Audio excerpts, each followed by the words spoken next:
ஹாஸ்டல்லாம் இருக்கும்போது மழை பெஞ்சா தெரியவே செய்யாது. அது ஒரு சேஃபான இடத்துல இருந்த மாதிரி இருக்கும். அப்போலாம் வீட்டை பற்றி தான் யோசிச்சுட்டு இருப்பேன். வீடு ஒழுகிட்டு இருக்குமே, இப்போ அம்மா அப்பா என்ன பண்ணிட்டு இருப்பாங்க, எப்படியாவது வந்து அம்மா அப்பா வந்து ஒரு நல்ல வீடு கட்டி கொடுத்துடணும். முந்திரி திராட்சை முழுசா இருக்கு. ஆச்சி பாயாசம் மிக்ஸ், ஒன்று வாங்கினால் ஒன்று இலவசம்.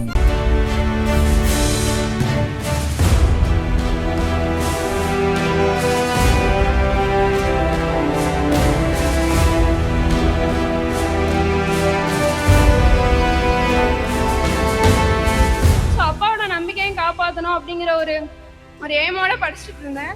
ஸோ அப்படி இருக்கும்போது 7th செமஸ்டரில் வந்து எங்களுக்கு நான் முதல்வன் மூலமாக IC chip design and verification அப்படிங்கிற ஒரு கோர்ஸ் எட்வியான் டெக்னாலஜிஸுங்கிற ஒரு கம்பெனிலேருந்து நடத்துனாங்க.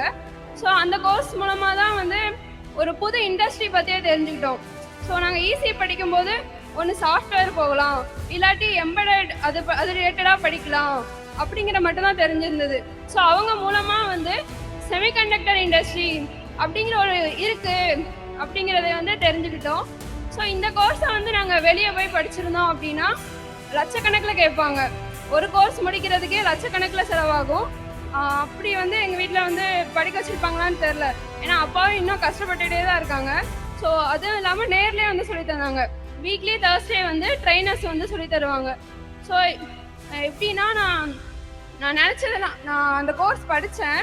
அப்புறம் ஹேக்கத்தான் நடந்துச்சு, ஹேக்கத்தான் அட்டன் பண்ணோம், இன்டர்வியூ ப்ராசஸ் போயிட்டு இருந்துச்சு, அதை முடித்தேன். ஸோ அதை முடிச்சுட்டு இப்போ நாங்கள் ஒரு நான் முதல்வன் மூலமாக ஒரு 9 பேர் வந்து எட்வியான் டெக்னாலஜிஸ் அப்படிங்கிற ஒரு செமிகண்டக்டர் ரிலேட்டடான ஒரு கம்பெனியில் ஒர்க் பண்ணிகிட்டு இருக்கோம். அது வந்து எப்படின்னா இப்போ வந்து யாருமே வந்து எங்கள் அப்பா கிட்ட போய் சொல்ல முடியாது.